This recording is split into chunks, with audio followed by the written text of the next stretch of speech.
Mari Bapak, Ibu, dan Saudara, eh, kita akan membaca Alkitab bersama sektor 5. Hari ini kita akan membaca dari 1 Korintus 1. Dari Paulus yang oleh kehendak Allah dipanggil menjadi Rasul Kristus Yesus, dan dari Sostenes, saudara kita, kepada jemaat Allah di Korintus, yaitu mereka yang dikuduskan dalam Kristus Yesus dan yang dipanggil menjadi orang-orang kudus, dengan semua orang di segala tempat yang berseru kepada nama Tuhan Yesus Kristus, yaitu Tuhan mereka dan Tuhan kita. Kasih karunia dan damai sejahtera dari Allah Bapa kita dan dari Tuhan Yesus Kristus menyertai kamu. Aku senantiasa mengucap syukur kepada Allahku karena kamu atas kasih karunia Allah yang dianugerahkannya kepada kamu dalam Kristus Yesus. Sebab di dalam Dia, kamu telah menjadi kaya dalam segala hal, dalam segala macam perkataan, dan segala macam pengetahuan, sesuai dengan kesaksian tentang Kristus yang telah diteguhkan di antara kamu. Demikian kamu tidak kekurangan dalam suatu karunia pun, sementara kamu menantikan pernyataan Tuhan kita Yesus Kristus. Ia juga akan meneguhkan kamu sampai kepada kesudahannya, sehingga kamu tidak bercacat pada hari Tuhan kita Yesus Kristus. Allah yang memanggil kamu kepada persekutuan dengan anaknya, Yesus Kristus, Tuhan kita, adalah setia. Tetapi aku menasihatkan kamu, saudara-saudara, demi nama Tuhan kita Yesus Kristus, supaya kamu seia sekata dan jangan ada perpecahan di antara kamu, tetapi sebaliknya, supaya kamu erat bersatu dan sehati sepikir.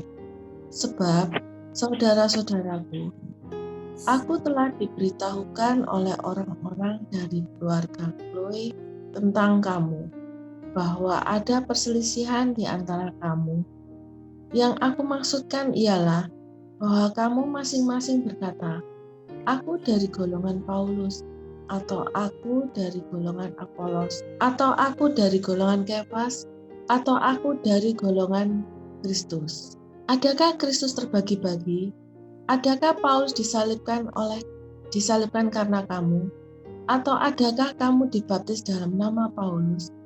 Aku mengucap syukur bahwa tidak ada seorang pun juga di antara kamu yang aku baptis selain Rufus dan Gayus, sehingga tidak ada orang yang dapat mengatakan bahwa kamu dibaptis dalam namaku.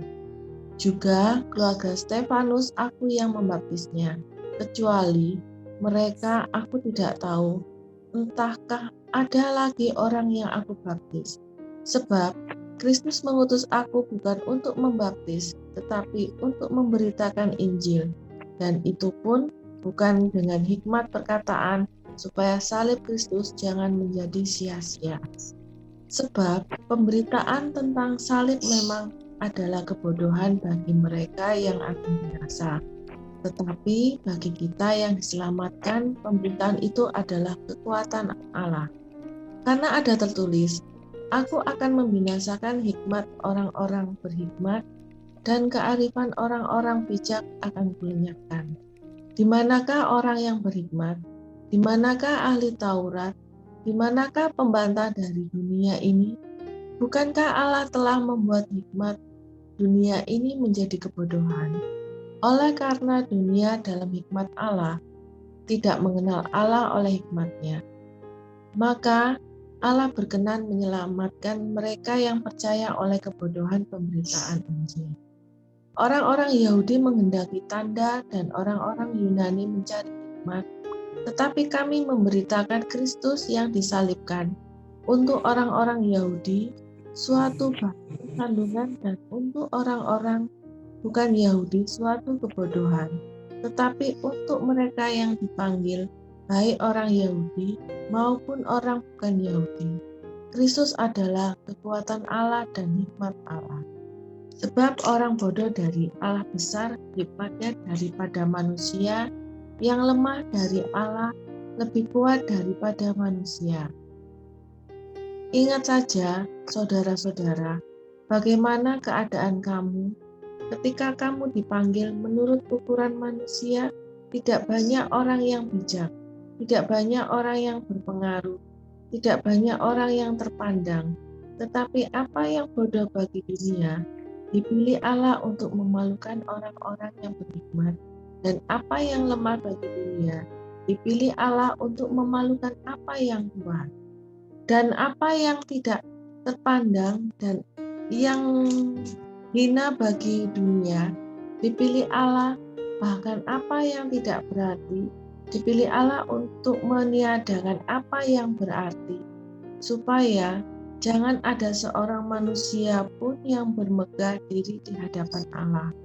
Tetapi oleh Dia, kamu berada dalam Kristus Yesus, yang oleh Allah telah menjadi hikmat bagi kita.